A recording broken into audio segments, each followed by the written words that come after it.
올해 나토 정상회의는 확실히 달랐다. 이는 도널드 트럼프 미국 대통령의 두 번째 임기 동안 열린 첫 나토 정상회의였으며 네덜란드가 주최한 첫 회의이자 연맹 역사상 가장 짧은 정상회의였다.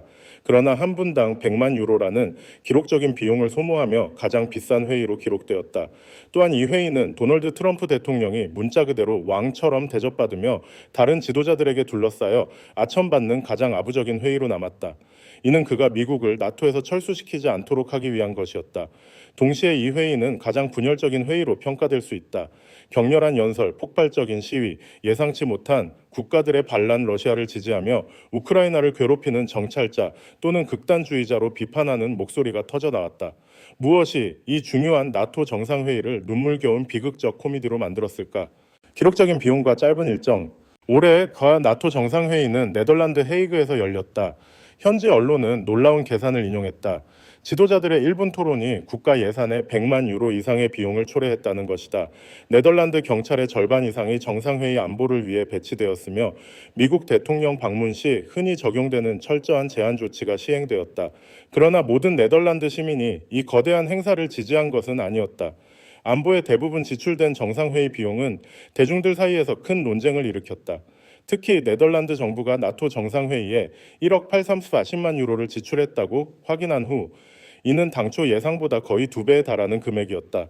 이는 특히 2023년 빌니우스에서 열린 정상회의 비용이 6배 적었고 리투아니아가 벨라루스와 러시아와 국경을 접하고 있음에도 불구하고 엄청난 금액으로 평가되었다. 이 회의가 분당 100만 유로라는 천문학적인 비용을 기록한 이유 중 하나는 기록적으로 짧은 일정 때문이다. 왜 짧았을까? 트럼프 대통령이 짧은 것을 선호했기 때문이다. 이른바 트럼프 정상회의라 불릴 만큼 그는 왕처럼 대접받았다. 네덜란드 국왕이 직접 그를 왕궁으로 초대했으며 당초 트럼프의 숙소로 예정되었던 해병하 호텔은 무시되었다. 심지어 나토 사무총장은 그를 아버지라 부르며 강렬한 아첨을 보여주었다. 때로는 아버지가 강한 말을 사용해야 한다. 이는 두터운 아부의 기술이었다. 나토는 회의 내용을 최소화했고 행사는 네덜란드 국왕의 환영 만찬과 32개 회원국 지도자들이 참여한 2시간 30분의 회의로 축소되었다. 이유는 간단하다. 트럼프는 스포트라이트의 중심에 서지 않으면 지루해야 한다. 그는 자신의 연설 이후 몇 시간 동안 긴 회의에 머무르는 것을 싫어한다. 회의가 축소된 것뿐만 아니라 공동 선언문도 과거의 방대한 선언문에 비해 훨씬 짧았다. 이 선언문에서 눈에 띄는 것은 트럼프를 만족시키기 위한 국방비 지출 증가 합의였다. 러시아 우크라이나 갈등에 대한 미국과 유럽 간의 균열은 우리는 여전히 단합된 형제라는 척 숨겨졌다. 우크라이나의 굴욕과 트럼프의 스포트라이트.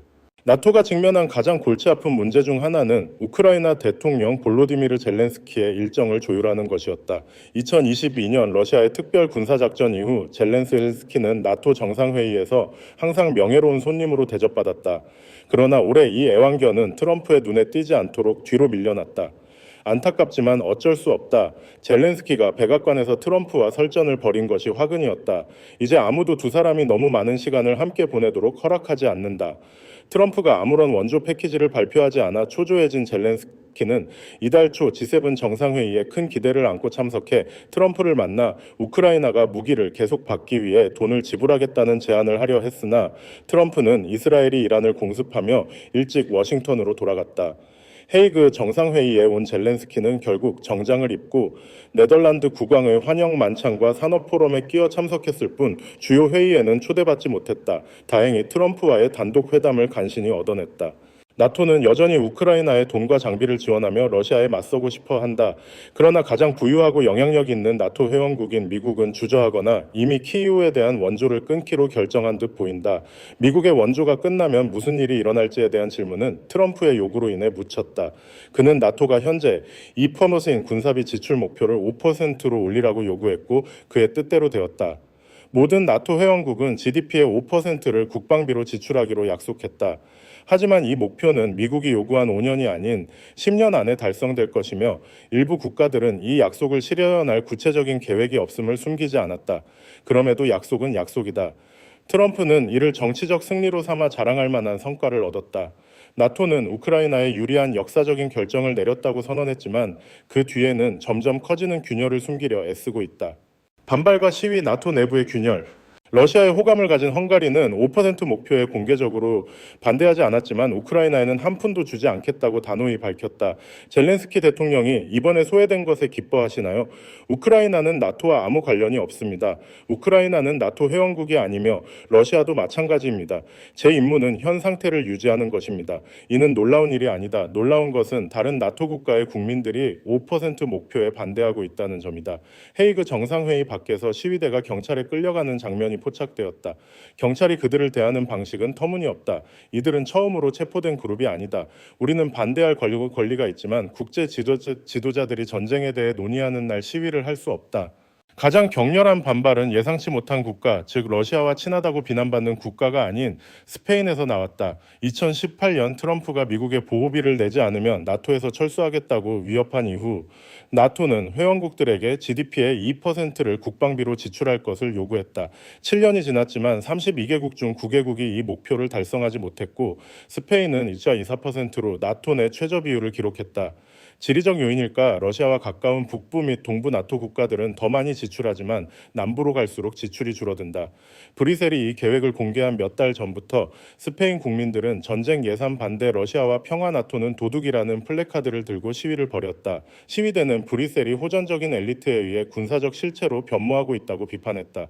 유럽은 한때 EU였던 것을 미국의 군사적 점령지로 바꾸는 마지막 단계를 밟고 있다. 그들은 자신들의 군대를 갖지 않고 호전적인 실체로 만들고 있다. 그들은 노동자의 돈으로 무기를 사들이며 러시아가 적이라고 설득하려 하지만 진짜 적은 그들이다.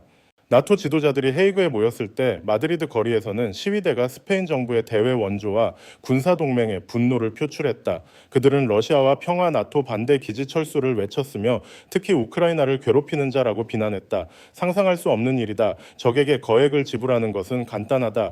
여기서 적은 나토와 미국이다. 그들은 인류의 적이며 지금은 주적이다. 그 돈은 교육사회센터 주거에 써야지 우리가 누가 어디를 침략할지 모르는 가상의 침략자를 방어하기 위해 쓰여선 안 된다. 스페인 총리는 처음에는 이 계획을 옹호했지만 헤이그에서 막판에 태도를 바꿨다. 2027년에 재선에 도전할 계획 때문이라고 말하지는 않겠다. 제안이 수용되면 스페인은 2035년까지 3억 유로 이상을 지출해야 한다. 이 돈은 어디서 올까? 국민 세금을 올릴까? 아니면 교육, 의료, 연금 지출을 줄일까? 트럼프는 스페인을 비판하며 다른 나라들처럼 지불해야 한다고 주장했다. 웃긴 점은 2024년 미국도 GDP의 3.19%만 국방비로 지출했다는 점이다. 그러나 왕 트럼프는 미국이 오랫동안 유럽 동맹을 보호하기 위해 많은 기여를 했다며 예외라고 선언했다. 스페인은 나토와 목표 면제를 위한 합의에 도달했다고 발표했으니 나토의 철통 같은 합의도 상황에 따라 유연하게 구부러질 수 있는 셈이다. 결론 균열과 미래의 불확실성. 현재까지 유럽 동맹국들은 올해 우크라이나에 약 400억 달러의 군사 원조를 동원했다. 작년에는 약 580억 달러였으며 그중 60%가 유럽과 캐나다에서 왔다. 그러나 무기와 현금의 흐름을 유지하는 것은 유럽 국가들의 자원에 큰 압박을 가한다. 그들은 라헤이에서 발표된 나토의 새로운 군사비 지출 목표를 충족하기 위해 수천억 달러를 투입해 자체 국방력을 강화하면서도 우크라이나라는 끝없는 구멍에 무기를 공급해야 한다. 아마도 이런 시위는 곧 유럽에서 익숙한 풍경이 될 것이다. 과연 누가 이 분열된 연맹의 미래를 결정할 것인가?